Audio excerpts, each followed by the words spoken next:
Okay, and we are live.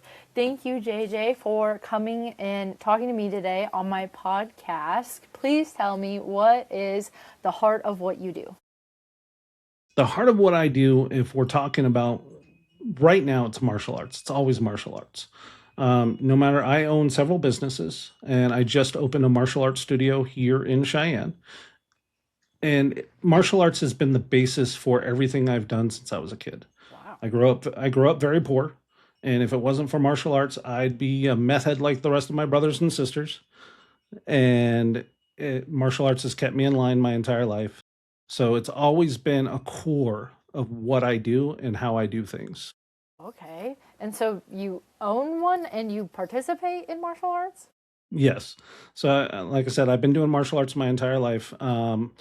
More recently, working with JMP's TKKA with Sensei Willie Johnson. And I make that separation because now he's no longer with us, and his son Scotty's taken over. So another Sensei Johnson. Wow. It's an amazing school, and I taught there with Sensei Willie Johnson for many years, and just I wanted to do something myself, and so I opened my own school, and we've been open since February, um, technically January, but the day after we opened is when Sensei Johnson passed away. So we closed for a few weeks in honor of him. And he was like a father to me. He was an amazing man and an amazing instructor. I mean, one of the best martial arts instructors. And I've been through a lot of martial arts instructors that I've ever worked with. So I've done several different martial arts, and he's the one that got me off my butt. I mean, I put on a lot of weight. I'm a big guy, and at first I showed up to his school, and I just wanted to get back into martial arts, start getting the weight off. And about a year later, he found out that I had a black belt in Taekwondo, and he's like, "Hey, can you help me teach?" So I started helping teaching, and it just went from there. And I was part of that school for the past 6.5 years. It was an amazing experience. I learned so much from him. And now I have my own school in town, and that's actually I think it was Alex Barr who recommended you posted something in Community Connections, and I asked the question, well, does a martial arts school count as a gym? And you're like, hell yes. So Yes, absolutely. Anything physical. And I feel like I hate to I don't even know how to make a cookie cutter for all of that, right? Like yoga studio, like martial arts studio, jiu-jitsu, like anything physical, like a physical center or a physical owner of some kind. And it's always very interesting to me to find out how people end up getting into I did it my whole life as a kid and now I own that business. I ate ice cream my whole life as a kid, and I never once think about owning an ice cream shop. You know what I mean? it's actually funny because I drink coffee by the gallon. Yeah, And, so I opened a coffee shop when I first moved to Wyoming. that's wild. I've had an online coffee shop now for 10 years. And so it's just, yeah, it's online, and we fresh roast it, send it to your house. Oh, And it's amazing coffee. And I literally opened it just so I can get a discount on the beans and the roasting. So, and I love coffee. I love coffee that much. So, I just decided to put another business under my belt. wow. That's actually incredible. Do you mind me asking what your coffee place is? Yeah, so it's magicallybrewed.com. It's called Zoe's Coffee. Right now, we just got 3 roasts on there. Ooh. And, it's very hand-picked beans. Mm-hmm. And then I have a roaster that I work with in Temecula, California. Because when you roast coffee, roasting at higher elevations makes it bitter. That's where you get that acidic, kind of aftertaste and stuff like that. But so we wanted to find a roaster that was at sea level so we can get that real good, low acidic, no heartburn kind of Mm-hmm. feel, especially as much coffee as I drink. I love my coffee. I love Black Rifle coffee, Oh and yeah. both, I don't have to worry about, acid reflux from from my beans like I do some companies. So Understandable. And so is martial arts and I'm more of a power lifter, so part of me if I sound a little ignorant in this, but is that like something I'm drinking pre-workout to go do? Or is that more like cardio when you're like about to run a marathon? We're not taking like pre-workout So shots. it really depends about the martial arts. Okay. So if you're doing jujitsu, definitely do the pre-workout. You're working a lot of muscles. Okay. What I teach, Taekwondo, Kung Fu, and Krav Maga, it's kind of a mix. If you're doing the Kung Fu and the Taekwondo, it's more like just make sure you're hydrated. It's going to be a Okay. lot more cardio. Okay. If you're doing the Krav Maga, you're working with people twice your size, trying to push you, trying to choke you, trying to take you to the ground. So you're gonna activate a lot different muscles there. Okay. Okay. So I So could drink a cup and come to class and be okay. yes, Okay. yeah, yeah. So definitely the Krav Maga class. I'd say drink just a cup of coffee before for the Taekwondo, Yeah. and that's still physical. It's just a different kind of physical, right? And we are different in our instruction, and it's something I learned from Sensei Johnson. Was we do push-ups, we do sit-ups, we do squats. A lot of martial arts school will focus more on the flexibility and the technique and the forms. We're gonna the first half of the class is gonna be physical, and then we're gonna work on those techniques and forms. But Wow. Krav Maga is all 100% nonstop. I mean, the point of Krav Maga is I need to wear you out to the point where you're about to pass out. Then I'm going to teach you how to stop somebody from choking you, Wow. because in a real life situation, when your adrenaline's pumping, your body fatigues really fast. Yeah. So we get you to that breaking point before you even learn something, just so you understand how that feels. So you understand to be able to do something to defend yourself when you're absolutely not ready for it. Wow. That's So yeah, hugely. bring the pre-workout for Krav Maga, save it for the other two classes if you try those out. Yeah. Oh my gosh. And I think self defense just in general is so important. I feel like so many people don't really know how they're going to react in an emergency. They don't. And even when I was in the military, even growing up where I grew up, I grew up in the streets of California as a kid, and I was the only white kid in my neighborhood, so I got beat up a lot.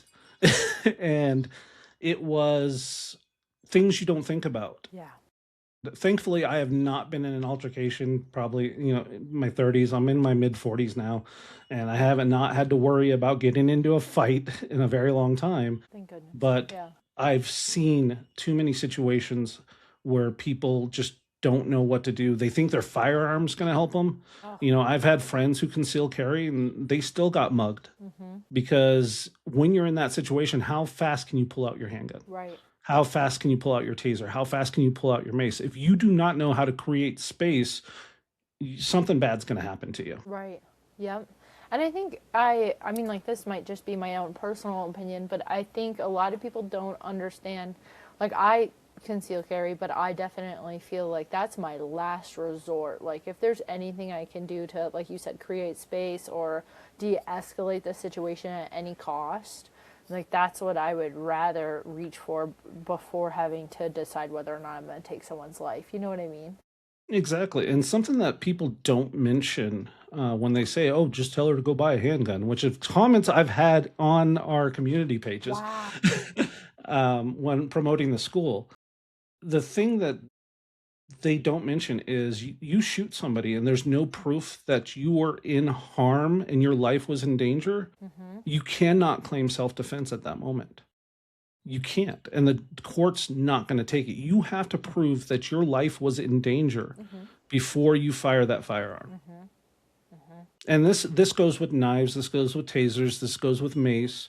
Any kind of weapon that you would use, you have to prove that your life was in danger.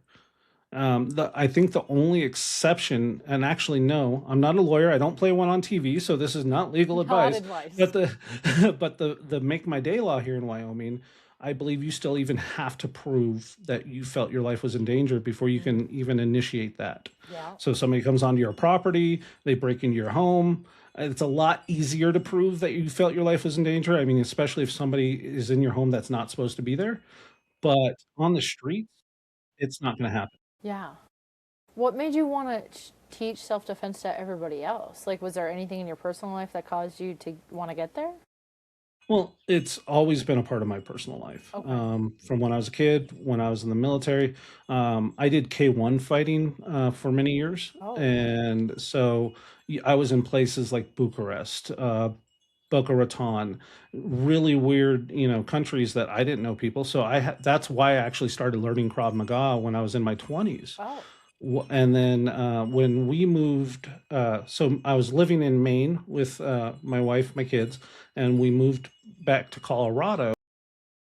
I found a great Krav Maga school, taught me things I never even thought I knew. It's Colorado Krav Maga, and they're still around. James Hiramosa, and he teaches things like tactical Krav. He teaches things like situational awareness.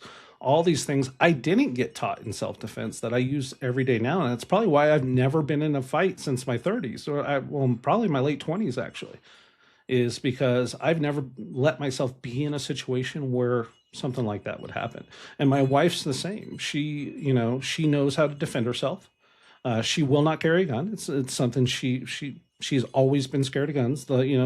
And but she's never put herself in a situation where she feels her life is in danger. Mm-hmm. And that's all about situational awareness. Mm-hmm. That's knowing where you're going, how you're going there, what time of night it is, Mm-hmm. and being able to walk to your car with confidence. That is one thing that we teach in Krav Maga, is not to be scared, not to be walking out with your keys in your fist like some of these self-defense courses teach, Oof. because first of all, it's dangerous. Yeah. The moment you hit somebody with that key, you've broken your hand. And but the other thing is, if you walk to your car with confidence, your head held high, you don't look like a victim. Mm-hmm. Most of the time, the person who's sitting in the shadows thinking who their next victim is, Mm-hmm. they're not going to attack you. Mm-hmm. And if you do get attacked by that person, if you know self-defense, real self-defense, you don't have to worry about, what's going to happen at that point. There's a lot of things you can do to keep yourself safe without looking like a prepper or looking like, a commando or something like that. Yeah, yeah, absolutely. I think you might be aware of this, but some of the research studies that basically came out about where they had studied, I think it was like serial killers, and showing them video footage of women like walking the streets. And then like all of them had picked out like the same women that they would choose as a victim, and they were able to point out like characteristics of just the way that they walked, the way that they held themselves, the way that they could tell like, oh, this person just has like no situational awareness, or like low self-esteem, or just like all of these characteristics that you could probably see if you genuinely looked around you what kind of person is like just really low on like the if you attacked them you'd be okay kind of profile. And I think Yep, like psychology, all of that like has a big role to play in how you hold yourself. it really does. One of the things I mentioned is I'm a big guy. And even before I put on the weight, I'm a large frame guy. And then I got fat. And even as a fat guy, I still held my head high and stuff like that. So, a lot of people didn't mess with me in that. Mm-hmm. And, I like to say I'm probably the only guy at 400 pounds who can touch his toes because, I still did yoga. Wow, oh my gosh. um, but it is all about the way you hold yourself, all the way how you walk, the way how you talk. All these things matter. And that's something not only that we teach in Krav Maga, but I teach the kids in the Taekwondo and the Kung Fu classes. Mm-hmm. At the end of every class for the kids class, I tell them when is the right time for violence, and every single one of them knows is a last resort. We have I call them the 3Ds: diffuse, deflect, defend. If you can diffuse the situation. If you can deflect, and with the kids, I make it fun. Like, look, there's Mr. Patterson. Do something like that, and then run away. Yeah. And it's okay to run away. That's the biggest thing that I think a lot of martial arts schools miss the point on. Even traditional martial arts school. Oh, you always have to defend yourself. No, if I can run away, I don't know if that person has a gun. I don't know if that person has a knife. If I can get out of the situation without fighting, then I'm going to be better off for myself. If I can go and tell a teacher, if I'm a kid, Mm-hmm. and say, look, this person's being a bully, it's okay. And I let my kids know this. And a lot of schools in martial arts don't teach this. They don't teach the right way to diffuse a situation first, because defense should always be our last resort. Violence should always be the last resort. And, one thing I learned from, and she was a 91-year-old Chinese woman when I was training kickboxing in Thailand. And she was one of my coaches, and she can beat the hell out of anybody. No joke. I mean, she maybe 90 pounds soaking wet, and nobody messed with her. Wow. One thing she always used to say: if you look like a peaceful person, you're the scariest person in the room. Yeah. Yup. You're not wrong there. From a psychology standpoint, man, the people that are loose cannons just all over the place, you know that they're just like emotional, they're gonna be messy, sloppy to deal with, and just like very easy to overcome. The person that like is very restrained into themselves, even not in like an aggressive way, but even when it comes to like anybody who's trying to like make connections or like people pleasers nowadays or anxious people, like the people who are like very shut off or very to themselves, introverted, make those other people feel like uneasy. They're like, oh, what are we doing? What's the predictable move here? You can't. There's no prediction. Like they are the dangerous person in the room. It's true.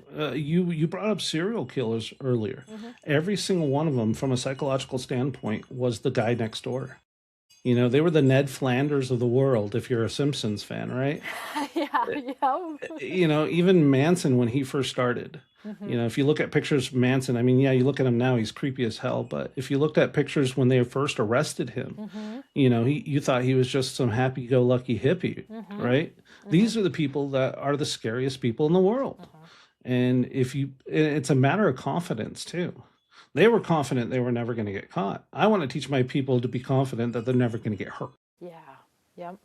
Do you mind me asking, how do you even choose which, like, and again, I might be ignorant on this topic, but it's like kickboxing, karate, martial arts, or, jujitsu. Like, how do you pick which one of these physical sports am I supposed to start with or do, or is there a right way to start one and go into the other?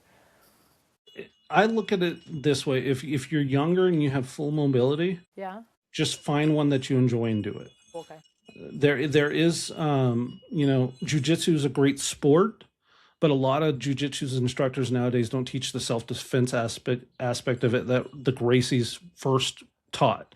And a lot of people don't know that the Gracies did teach it as a self-defense before it became a huge sport like it is today. So there are self-defense techniques that can be taught in jujitsu.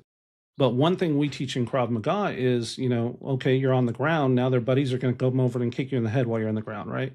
So we teach you how to get off the ground. Kickboxing is, a great stand-up sport. Boxing is a great sport. It's all about mixing and using what your body can do, Okay. and that's the best choice to make for yourself. Mm. We were talking earlier. You said you're a power lifter, Mm-hmm. Mm-hmm. and that's one of the things you train when you're lifting weights is powerlifting, which is a completely different set of muscles. Mm-hmm. It's the same thing with martial arts. You might be more comfortable with jujitsu. You might be more comfortable with taekwondo. There's some forms of taekwondo. I will tell everybody, unless you're actually just doing it for a sport, don't train in it. Yeah. Yeah. Because there is Olympic taekwondo, which is made to go to the Olympics. It's not made to survive the streets. Yeah. But then there's ITF taekwondo, which is the militarized version of taekwondo, where it teaches you elbows and punches. Mm. Feel comfortable. If you feel comfortable there, any martial art in the world, in my opinion, is good. Mm. I'm not one of those that says there's one that's better than the other. Mm-hmm. There's better martial arts for different situations. Mm. Mm-hmm. And I've seen boxers, be able to fight on the street just because they got fast hands. Mm-hmm. I mean, most people you're getting into a fight on the streets with probably have never trained anything anyway. So, what makes you feel confident? What makes you feel powerful? What makes you feel in control?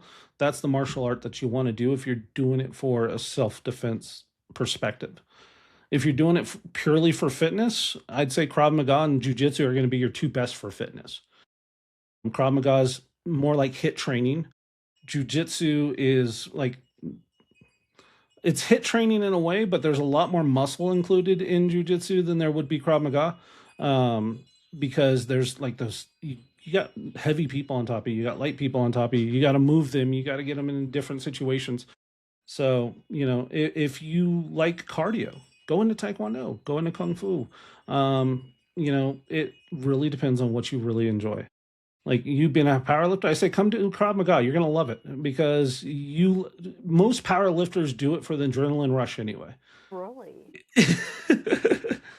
So every power lifter I have met does it for the challenge and the competition, which is all adrenaline rush, and it's a dopamine rush. You mean do powerlifting for that? Yeah. Oh yeah, So yeah. so so Krav Maga is going to be your fastest track to dopamine. Oh, okay. Okay, yeah, that's helpful. Yeah. Yep. I always think about like I don't know if you know, but you probably will. West Side Barbell. Like when you tell me about like adrenaline rush, I always think about how they had like that trailer in that movie come out, and then it's like we are workhorses. Like if we break our leg, like take us out back and shoot us. Like the whole goal is to like stand up or just leave. Like you are not allowed here. Right. So yeah, no, definitely the adrenaline piece.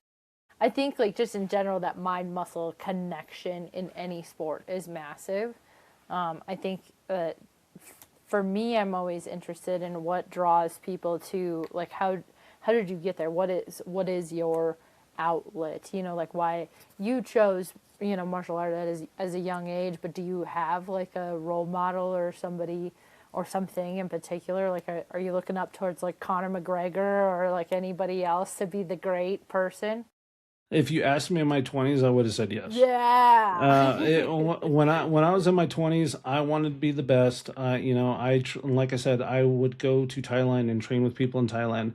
I That's I, I lived in China for a year and a half and learned kung fu in Dafeng with the Shaolin monks. wow. I still do Shaolin Kung Fu because I just fell in love with it while I was there.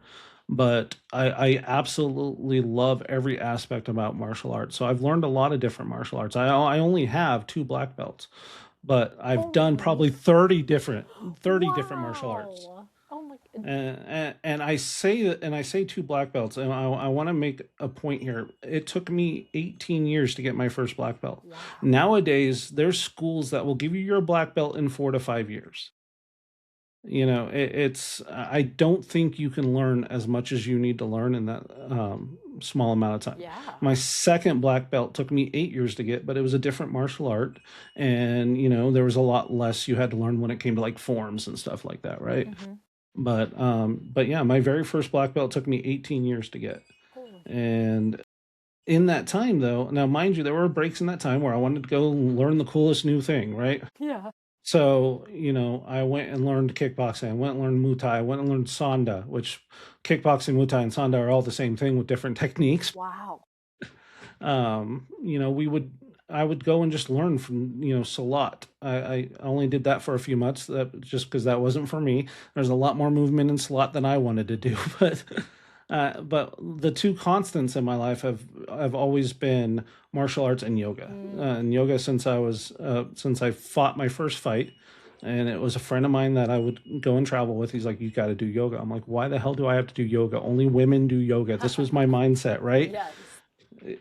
But I always come back to the fact that when I put on all the weight, when I was at my biggest 400 pounds, I can still move my body, and I can only think yoga for that, nothing else.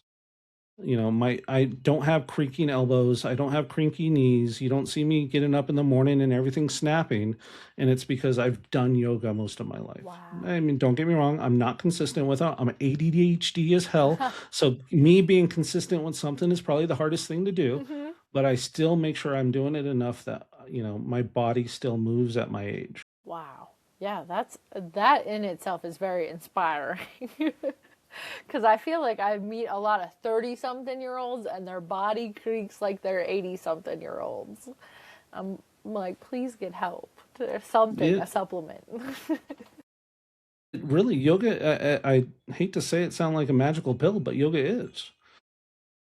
When you're stretching every single day, and this is probably the other reason why I love kung fu so much, because there's a lot of the same movement in kung fu. Oh, If okay. if you think about kung fu itself, is one of the oldest martial arts in the world, and it came from India. It was a yogi who went to China. He taught them Kali, which is their Indian martial arts, but he also taught them stretching like yoga, Mm-hmm. and so kung fu kind of developed from that. And so that's again why I said I think I like kung fu the most out of most of the Mhm. martial arts I do, is because it's very similar when you're doing the movements to doing yoga movements. Now, like I've said in the past, I don't know anything. Is Tai Chi at all related to any of this? Yeah, so Tai Chi is mindful movement. Okay. So you take the movements that you would learn in Kung Fu, Mm-hmm. and you're mindful about each steps. Oh, okay. So you're stretching, you're using your muscles. I've seen best example I always like to say is Patrick Swayze, and I know I'm dating myself on this one, but he did Tai Chi his most of his life, and that's the only workout he did. And you watch, Dirty Dancing or any of those other ones, and you look how Yes. ripped that man is. Yes. I didn't even start lifting weights until I was in my 30s, and I never had to worry about muscle mass because body weight movements, stretching, using. So I got to take that back a little bit. Using things like logs and stuff, like natural Mm-hmm. movement Mm-hmm. to exercise. I did that for most of my 20s. Wow. Okay. And I got twin boys, 16 years old. Wow. They probably have more muscle definition than most of the people in this town. And they've never lifted a weight. Wow. And they've been doing martial arts since they were 4 years old. That's awesome. That's So, and I got a 10-year-old daughter, same thing. She's got great muscle definition, and she's never lifted a weight. wow. Okay. And so martial arts has a lot more benefits than what people think about. People think put their kids in martial arts just because, it helps with discipline, it helps with focus, Yeah. and it does. Mm-hmm. But the side effects of moving your body those different ways Mm-hmm. are far more beneficial than, the surface level stuff that most people see. Yeah. Yep. Absolutely. And I feel like I always hurt for those parents who are like, I just want my kid to learn discipline, or, just like, I feel like these like moms really who are like, just help my, like, it's probably a son, right? You just think stereotypical, like, learn to be disciplined, or, take care of him, like movement, all the things, all the ADHD things. and I'm just like, man, I wish moms could grasp, and that's I would assume that's definitely where your place comes in, of like moms could grasp even for themselves how important all of those skills and everything come in, because especially like as a therapist for the last 4 years in Cheyenne, Wyoming, I feel like most therapists struggle with working with kids because of the parents. It's not because of the kids. It's like the parents need the education and they need the discipline and they need the understanding as much as my 5, 6 year old client, Yeah, or it becomes a competition. Oh, yeah. That's one thing I've noticed is, especially since opening my own school, we're not focused on what I like to call trophy factories. Yeah. Tournaments doesn't mean we won't train you for a tournament. It just means it's not our focus, Yeah. right? Yeah. And because that's not our focus, and our focus is more about the foundation, the physical, the mental. Mm-hmm. I end every class with meditation.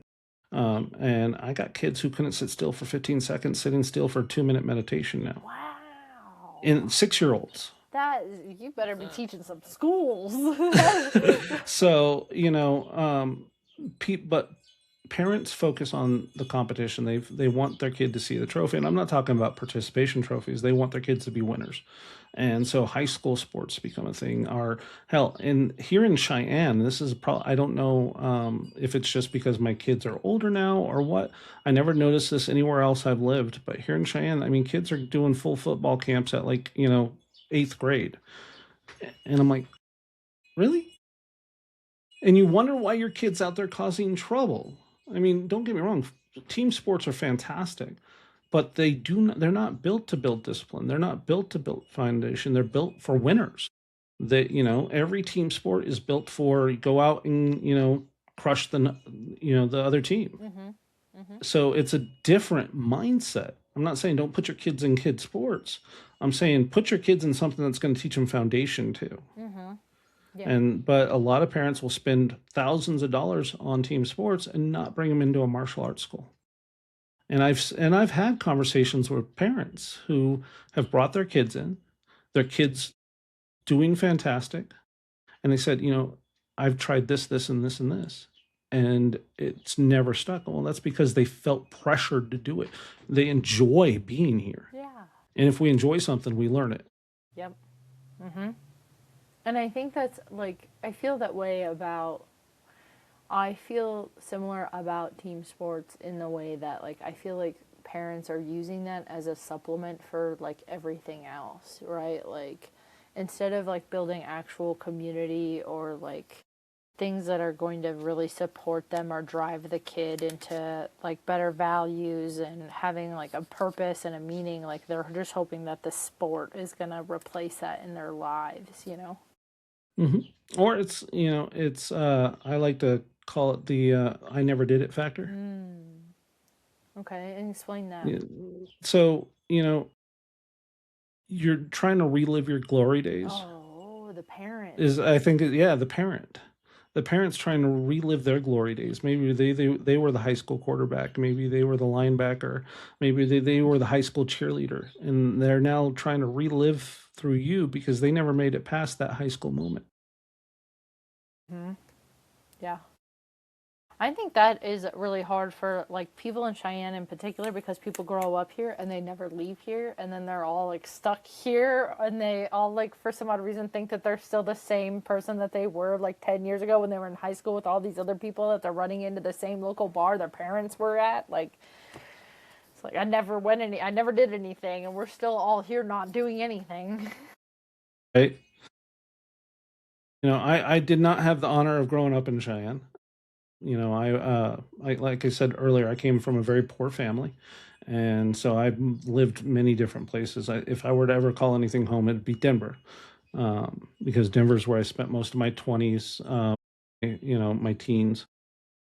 And but the one thing I absolutely love about Cheyenne is if you don't look at Facebook and don't look at Facebook, the people in this town are absolutely amazing as long as you don't look at Facebook. Because even that same person who just gave you the shirt off their back on the street is going to tell you to go get a job, you lazy bum, on Facebook. Yeah. It's crazy the dynamic that we see here in Cheyenne. Yeah. Yep. It is polar opposites of in person and online. Yeah. Yeah, that's for And you dang. see it in business too. You see it in business. You see people, oh, you need to support local, you need to do local, but they are not going to a local business. They'll go to Dutch Brothers before they go to the Cheyenne Cup. Yes, yeah. And I don't get me wrong, I love my Starbucks and I love my own coffee. yeah. I really do. But Mhm. if I'm in an area where I can go to a local shop, I'm gonna hit up a local shop. Mhm. Mhm. You know, there we don't have a lot of local options when it comes to retail or things like that. But there's plenty of local food options. There's plenty of local gym options. I mean, Fitness 307 is owned locally. Golds, I believe, is a local owner. Planet Fitness is a franchise, but how many more people go to Planet Fitness in this town than they go to Golds or Fitness 307? Or the YMCA. I loved that. When I started That was a lifting big again, one. I went to the YMCA. I absolutely loved it, but there was no support for it, even though, in my opinion, it had a better pool. It was the only place in town that had a hot tub, Yeah. the only place to go and actually soak in a hot tub. Yeah. Yeah. And yet it was not supported. No. Yeah. And the I feel like And then the everybody got mad when it closed. yes, yeah, I was just gonna bring that up. And then I feel like everybody, anytime anything closes out here, it's like people just come out of the woodwork to like support the closure of the business. They're like, "Oh, your pizza's going down the drain, and you're here for the last week. Let me come buy 7 of them, and I'm gonna freeze them." Yeah. Where were you the last for 3 years? It is a weird mentality here. Yeah, for sure. Do you find, okay, first of all, before I ask my next question, how did you end up in Cheyenne then, out of all places? So, we were living in Denver, and my father, of all people, who is from Wyoming, um, wanted to open a donut shop, but he didn't want to do it alone. So we chose Cheyenne instead of, thankfully, Cody, Wyoming was the other choice, Oh, which is where my dad's very first donut shop ever was, like back in the 80s and early 90s. He had a donut shop there in Cody, Wyoming. and that was one of the options, which I would not have moved to Cody. That's too far in the middle of nowhere for me. Yeah. I love being in the middle of nowhere, but I want to be able to drive to a city within an hour. But so we chose Cheyenne and we opened Dad's Donuts and the Boys Brew. I was like, I had the coffee, he had the donuts, so we just shared the business. And we fell in love with Cheyenne when we moved up here. The open space, the trails. I mean, I love going hiking. Um, the lack of people, and I know as a city we need to grow if we want to be economically strong. But I really love the fact that there's only 70,000 people in this town and not 70,000 people on the same block I'm living. Yeah. Um, and again, like I said, the people, in person. Thankfully, I wasn't looking at Facebook at the time. Now that I've lived here, 8 years, I've noticed Facebook a lot more, but in person, people were fantastic to talk to. Hmm. So yeah, we absolutely fell in love with Cheyenne. We've made it our home. We're not going anywhere. We're homeowners in this town. I love, I can go out my back door.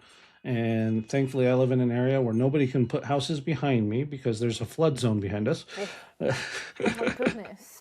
So it's what do they call that? The big hole in the ground. Anyway, it's where water can go so it doesn't flood. Oh yeah. Hmm. So I can't remember the name of it right now, but we got that behind us, so I can go out my back porch. I see nothing but fields. Nice. Yeah, That's nice. Yeah, because I feel like we got apartments like skyrocketing, especially like yeah, over in the Dell Range area. What is that? The behind the Walmart and the Sam's Club. They're putting up like condos and apartments all over the place. yeah. And we need the growth. We Yeah. really do. Yeah. And I'm sure a lot of those are being built because like the data centers and stuff like that, they're going to be bringing people in. Hmm. And I know there's been an air of doubt on that because, well, why don't they hire local? Mm. Well, it is about training. One of my companies is a software company, and I I would be hard to find somebody from Cheyenne who can come and work for me, for that company. We build full software stacks, we build CRMs, we build, whatever a company needs. We build those and we have our own SaaS. Hmm. Our own CRM that's built for marketing and stuff like that that you can come and just get for like $100 a month. But they need to bring those people in. And Cheyenne needs that money. It really does. Everybody thinks we can live off the coal taxes, we can live off the wind farm taxes and stuff like that. But Tourism. yeah, or yeah, CFD. Everybody thinks CFD. That's all I need. Yeah. If you look at the money that's actually brought in from something like Cheyenne Frontier Days, it does not balance the books compared to the amount of money we spend as a city for Cheyenne Frontier Oh. Days. Yeah.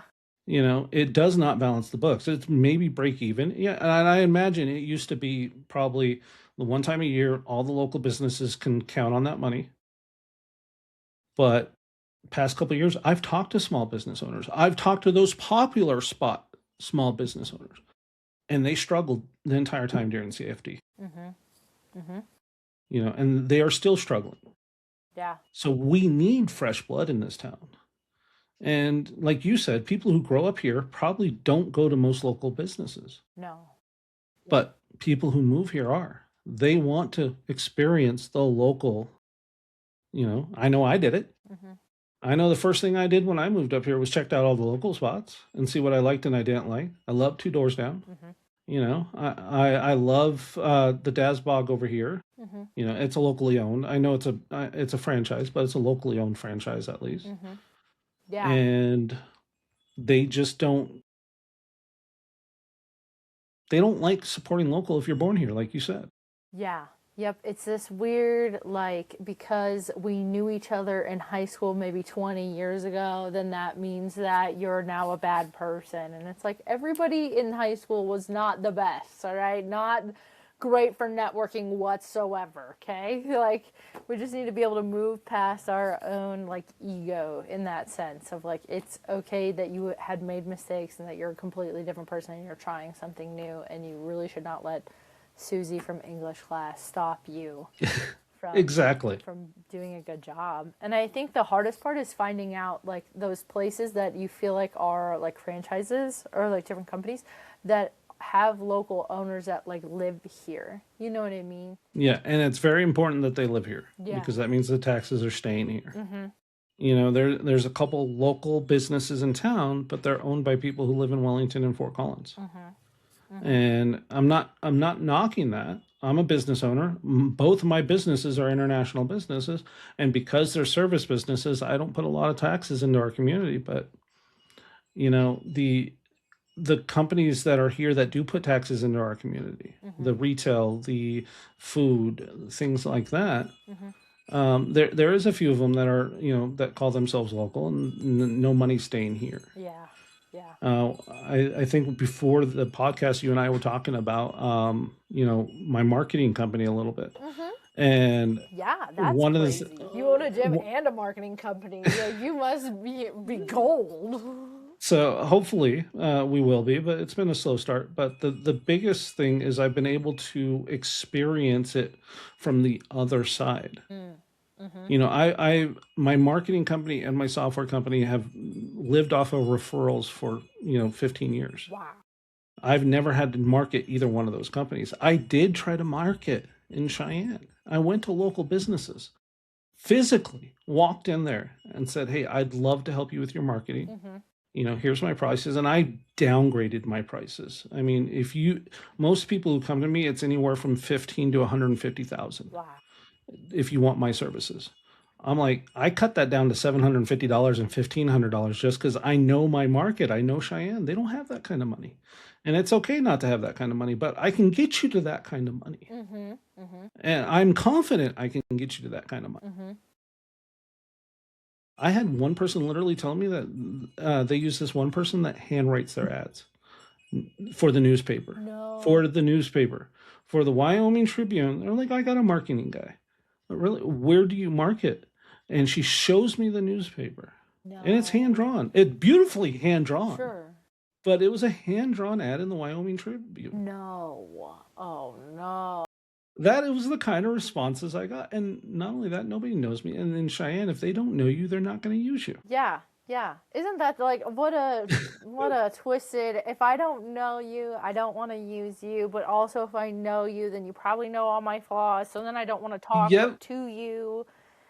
It's just you end up getting stuck in a weird hole. But it is really good, I feel like, when somebody can be like, "Oh, I do know so and so," or like, you brought up Alex Barr, like I feel like there are certain people where like I can be like, "Oh, I know so and so," and then if you know them, I oddly have this like weird connection of like, "Oh, you must be a really great person," because I now think But they're not going to hire you. No, no, they're not. You will introduce them, and those two people will probably become best friends. Yeah. But they will never buy their services. No. Yeah. No. And that is how, unfortunately, that I think is a universal aspect. Once you become friends with somebody, they always say, if you want to support your friends, pay for their services. But I think it's a universal thing where, well, I don't want to go buy from my friend because if it sucks, then I'm going to be mad at my friend. Yeah, I think I saw this, and I was trying to think who posted it, but it was like strangers are more likely to support your small business before your friends are. And yes. And I feel like it's sad, but it's also so true, Like that's just it's a mental block. Yeah. You either got two sides of the coin. Like I said, it's not for you and you don't want to offend your friend. Or the other side is you want it for free because it's your friend. Oh, I hate that. Yeah. Right? Yeah. Yeah. Ugh, man. And there is a different mentality to this. There's people who I love dearly in this town. I said, I will do your marketing. Do not give me money. I want to see your business succeed. Yeah. And it's like pulling teeth, getting the information to do it. They're down for it. They know they need the help. Yep. But it's like, I don't have time to chase you, especially if I'm telling you I'm going to do something for free. I don't have time. I got 3,000 clients, and that's not an exaggeration of my client base. It's just a little north of 3,000. Now, mind you, I got amazing team members. So no, I am not serving 3,000 people, No, thankfully. no. But I have 15 that I deal with one on one. Wow. And usually it's a lot of money to deal with me one on one. Mm-hmm. Mm-hmm. Just do half the work for me. Yeah. Yep. That's all I'm asking. If I'm going to give you something, do the work. I need you to do the work, and I will make sure we come up with the strategy. I will make sure that we do the meta ads, we do the Google ads, and we do them properly. But I cannot go do your images for you. I don't have access to your account. I need you to give me that access. Here is how you give me that access. Yeah. This happens a lot in the martial arts world, by the way, Yeah. because I've done marketing for martial arts schools, and a lot of if you look at martial arts schools today, it's very rare when you find a new one, and this has definitely been a struggle with me. Um, in our school, is we are brand new. We've only been around 2 months. Mm-hmm. I don't have 30 years of teaching little Johnny and little Johnny's grandkids and little Johnny's great Yep. grandkids. And that is one thing that I can say Sensei Johnson was absolutely amazing at, because I would meet people that were the great grandson of somebody that Sensei Johnson taught 40 freaking years ago. And I would hear stories about how his teaching style has changed over the years, because it's like, oh yeah, he used to beat us if we didn't get it wrong. Now he's so nice. Yes. Hearing these people talk about it. Mm-hmm. But being a brand new martial arts school in town and offering something like traditional martial arts, I find that I'm getting more people in our Krav Maga classes because it's new. Nobody else in this town does Krav Maga, than I am in our traditional classes, Mm. except for kids. Kids are loving it. I got a great group of kids, but trying to get adults to try something that's traditional in this town, and you haven't been here for 30 years, it's really hard. I'm struggling on that end. And even in my marketing, we got ads going. I've had calls from people in their 50s and 60s who are going to come and try it out, but I have not got anybody in their 20s to 40s wanting to try traditional martial arts. They're like, "Oh, I'm just interested in your Krav Maga." I'm like, "Fantastic! You will come to Krav Maga." But I meet them, and I'm like, "God, you can use some stretching right now," because we don't do the stretching like we do, in Krav Maga, like we do in traditional. I'm Yep. like, okay, so I'll sneak it in there sometimes in our Krav Maga. Okay, touch your toes, you know, Yeah. do this, do that. Mm-hmm. So, Yeah. but as I was going back to my point again, did I mention I'm ADHD? So sometimes I might go in circles here. It's okay. I'm Um, the youngest of five girls, so I can follow a conversation all over the place. You're fine. okay, great. So coming back to what I was saying in that martial arts aspect, none of the schools in this town really do any marketing, Mm-hmm. but everybody knows them because they've been in that same location for 20, 30 years. Even JMP's, which is a phenomenal school. Sensei Scotty, who took over for his dad, is a great instructor. People are going to go there first because of his dad Mm-hmm. until he establishes his name. But because he went to high school here, Yeah. everybody knows him here. Yeah. He's going to get some more new people because of that. Mm-hmm. Mm-hmm. I did not go to high school in Cheyenne, Wyoming. So I got to do more aggressive marketing. Mm-hmm. I have to, or I'm not going to be able to keep my school open, which would be sad. That would be sadder to me closing my school than it would my marketing company or my software company. Mm. Yeah. It would be, because this is my passion. I love marketing. I love software. I actually, I have a master's degree in systems engineering, and I went to marketing when I got out of college because it made more money. And but I love them both. But martial arts has always been a part. It's that constant, that anchor in my life. That is the secret to my success in business. It's the secret to my success in life. It's the secret for me being alive, and that's not an exaggeration. If I did not start, his name was Mr. Rivera. It was my very first instructor, and I'll never forget him because I was 8 years old, and mind you, my I've done martial arts through his class since I was 6, and this is something my grandmother made me do because she knew my mom never would. But at 8 years old, he realized that I wasn't eating because we best my parents were meth heads, best way to put it. So I wasn't eating, I didn't have the great home life. He started teaching me for free, and he would make sure I would eat. and all the way up until my teens. He's the one that convinced me to join the Navy at a very young age. He's the one that convinced me, when I got out of that, to keep doing martial arts and, all kinds of different things. And I'll never forget him, because if it wasn't for him, I never would be in the position in life I am today, because martial arts gave me a foundation to be successful. Mm-hmm. Mm-hmm. And that's one thing I try to tell kids that I work with is you can do high school sports, you can do football, you can do baseball, you can do all this, but you have a 1% guarantee that you're going to make it to the pros. Yeah. 1%. Maybe it might not even be that anymore. Yeah. I know last time I saw that statistic was in the early 2000s. Oof. You had a 1% chance to make it pro. Wow. From high school to college to pros. Wow. You have a 3% chance to get a sports scholarship. Wow.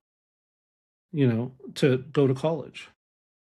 But having the discipline that you learn from martial arts to go and build something for yourself, and learning that step by step technique, this is the most important part. When you learn a form in martial arts, it's, the whole peanut butter and jelly, thing, right? How do you make a peanut butter and jelly sandwich? You ever heard that? No, I think of Okay. like Karate Kid, wax on, wax off. This is the little knowledge I have. So peanut butter and jelly sandwich. How would you make a peanut butter and jelly sandwich? Like, what do you? Go step by step and tell me how you would make a peanut butter and jelly sandwich.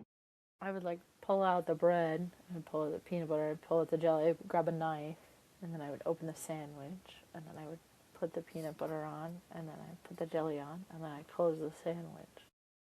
Okay, but so did you take the lid off the peanut butter?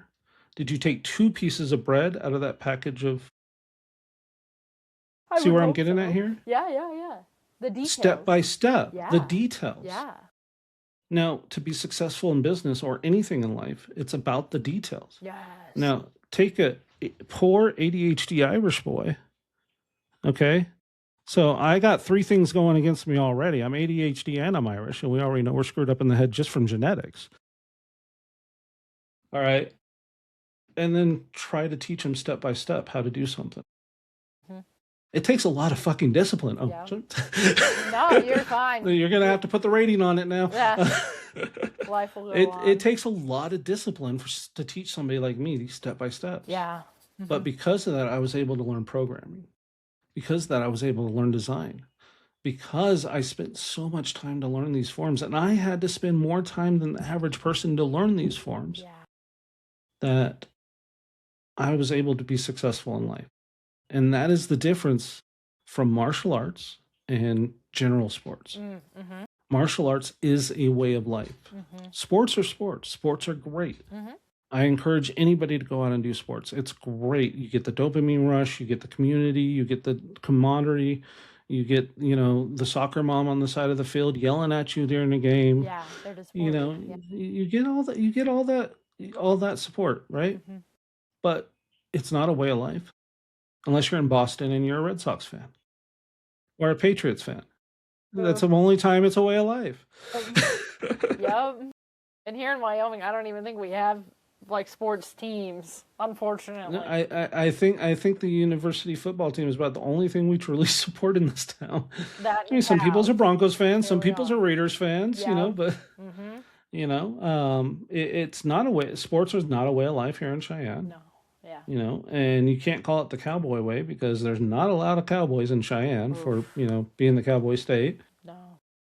But if you give people that foundation and that discipline, mm-hmm. they'll be successful. Mm-hmm. And we need to also give that love of people that you get with martial arts. I think that needs to be here in Cheyenne a lot more. Like I said, everybody I've met in Cheyenne is great, but if you're an outsider, it takes a while to become an insider. Mm-hmm. I would have to say that about just like in general, I feel like all kinds of aspects of community here in Cheyenne too. Like I feel like I see a lot of women, especially on Facebook. Facebook's the worst place ever. Like the Cheyenne Community Connections or Connections Cheyenne page. Those are 2 different pages if you don't know. And like people, especially women, I feel like are like, where are the moms or where are the other women like meeting other friends to make friends and like do things. And it's just like, even people within the community that grew up here are lonely and don't have community. And so it's, I feel like Yep. it grows past like businesses trying to have community, and like like you were saying, like some of these wonderful places in Cheyenne have like a cult following, but it's Yep. like then to like also have community just like in our community of support, you know. It's very rare unless you go to church in this town, Mm-hmm. which, we are a spiritual family, but we are not a religious family. Mm-hmm. And so, we don't have that community backing. And Yeah. I don't think I've found a bad church in this town from talking to people who go to church in this town yet. But if you don't go to church, it's hard to find people to have that community with. Now, here's something really surprising. There's a mom meetup that I didn't even know about. My wife didn't even know about, that happens in this town, and they posted in Cheyenne Community Connection saying, "Hey, we need more places to do things." I said, "Well, why not a self-defense class?" I'm going to be honest, I had no expectation of them reaching out. 2 weeks later, I get a text saying, "Okay, were you serious about this?" I'm like, "Hell yes. I Yes. think a mom needs to learn self defense 10 times more than a dad does. Bring Yes. them." So they're Yes. going to have their meetup at the end of April at my school, and they're going to learn self defense. Yeah. That surprised me. First of all, that there's a mom meetup, which I'm glad there is, and now I know that one exists. Same. But they're going to come and learn self defense, Mm. and they're excited about it. Mm-hmm. Mm-hmm. And there was a lot of people that reached out in that post too, that said, "Hey, do this, do this, do this," and I think that was fantastic. That's the kind of thing that I want to see more of on Facebook. I want to see more of, those kind of events, people asking those types of questions, and more people meeting up. There's I can't remember his name, but I know I see it. He comments. There's a runner meetup in Oh, that I've go. seen They that all go to too. Kurt Gowdy and stuff. Yeah. Yep. I've seen that Never too. even knew it existed. Yeah. And this is all marketing, guys. This is, one of the things I tell my clients is we need to wake them up Mm. before we can sell them anything. Mm-hmm. So, to get into the marketing of the world, and this probably go great for some of your gym owners and stuff like that, is any ad campaign that we do is 60% awareness, 30% direct sales, and 10% retargeting. That is our formula for why we're so successful. Mm-hmm. I don't hide it. I'm not giving away some trade secret here. I'm pretty sure I didn't even come up with it. I probably learned it from somebody, don't remember who. Yeah. Yeah. But that has always worked for every single one of my clients. Mm-hmm. It's because most people don't even know you exist. Mm-hmm. And that is a huge problem here in China. And there's places that are saying they're closing right now. Just recently, I didn't even know were there, because they don't spend that 60% of awareness. And you don't have to spend money to do it.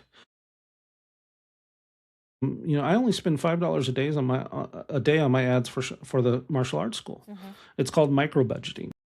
So what it does is I'll create a creative. I do a $5 a day ad. I see how it performs, and then I'll either up the budget or I'll create a new creative, right? But I've gotten more people from posting every single day in Cheyenne Community Connections and the connections page Yeah. than I have on ads. And that's even on ads that I've ran with a larger budget. I believe it. Word of mouth in this town is probably the most powerful form of marketing. But if you are not using your mouth to create word of mouth, Yep. nobody is going to find you. Yeah. I don't know why they don't even do it for themselves. You don't need to hire me. Right. Especially with AI nowadays, Mm-hmm. you don't need to hire me at all. Right. I don't think Eloy Martinez, who owns Cheyenne Cup, I see him post 3 times a day. I don't think he has anybody marketing for him. And they're still around. They opened up a second location. They're a great coffee company. Right. And I'm confident he does his own marketing, just because I've seen the posts. If he's paying for those posts, he's paying too much. But his posts, if my mindset is correct, is coming from him. Yeah. They're great. Yeah. And he's 3 times a day. Breakfast, lunch, and dinner. What are the specials? He's posting it. The guy who owns Durbar, Beirut, he's posting every single day. Nobody in town would know. We have an Indian restaurant, well, a Napoli's restaurant. It's kind of in the middle, I think. Anyway, if he wasn't posting every single day, Right. he doesn't do marketing. Yep. You know, Yeah, and I love but that I he don't does see. pictures. If I remember correctly, I don't mean to cut you off, but he does You pictures could. of like the actual plate too.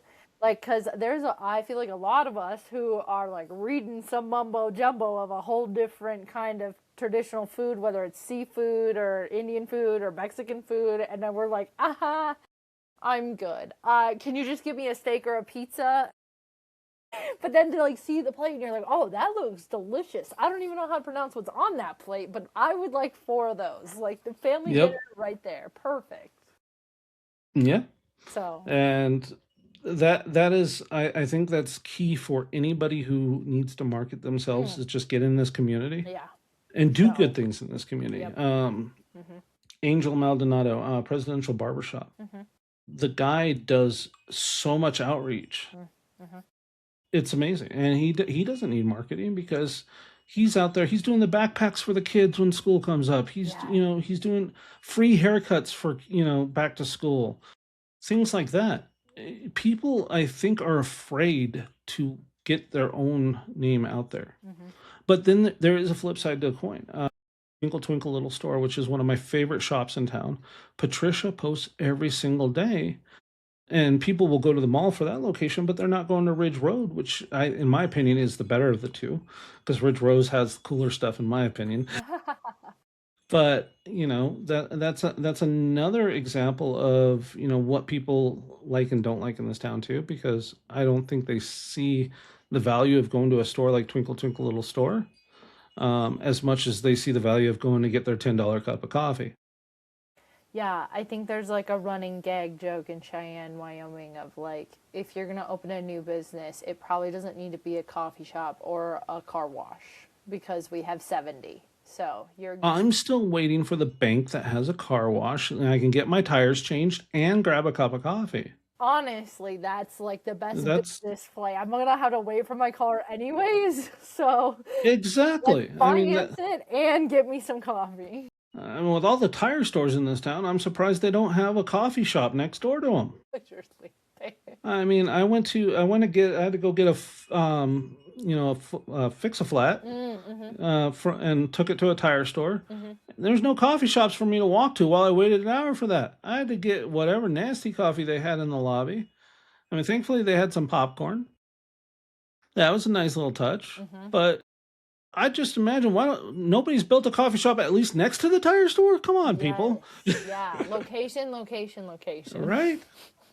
Well, Exactly. unfortunately, JJ, I feel like we have so much to talk about that we will need to have you back on again because we have not talked nearly enough about your legacy, what you're going to leave behind, any of those kinds of things, your own personal life of community that you've probably built of support. Having three businesses, I can't imagine you've spent the years being lonely and being by yourself. Also being, a military service member. Thank you for your service. By all means, I hope I was at least worth the sacrifice. But, to have brothers and sisters from that experience alone, I'm sure has a community of support for you.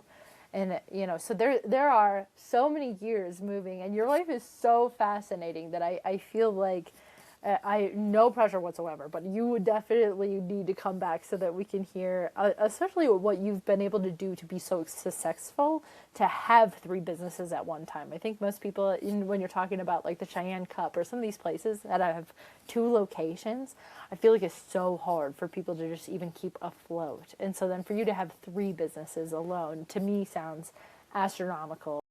And clearly we have a lot to learn from you alone, but then to be a member of Cheyenne, having a great fitness facility for a resource of young and older people, women, everybody in town.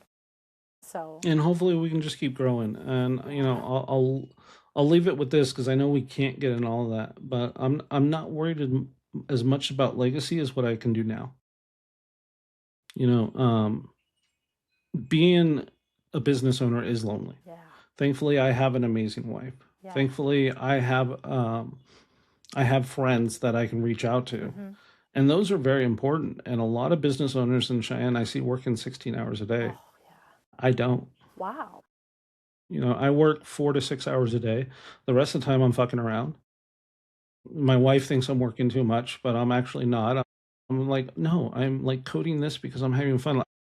I actually am working on something right now that I spent 2 hours on this morning, It has nothing to do. It's not going to make me any money. It's paranormalobserver.com. Ooh, It's going to be where you can go and report paranormal instances. And it's got a little interactive map. And I was just having fun with that it's this morning. awesome. So, that I think there is no such thing as life and business balance. Everybody's trying to chase that. There isn't. Mhm. Mhm. I think you have to have more life than you do business. Mhm. But it's going to take a while to get there. When I talk about my businesses and how much I work and where I am in life, I've been doing this since 1998. Even after I sold my first business, it's still a skill that I can literally do in my sleep now. And it's constantly evolving. That's the other thing about software. It's the other thing about marketing and even martial arts. Mhm. It's constantly evolving. Mhm. There is no staleness, and that's what keeps me excited about it all the time because there's always something new. In martial arts, there's a new way to do a kick, there's a new way to do a punch, there's a new way to get flexible. I mean, if you would have asked me 20 years ago that doing abductor workouts would have made my side kick better, I would have said you were crazy. But look at this, but you look at the science, and it's true. The more abductors and what's the other word, the opposite of that? When adductors, thank you.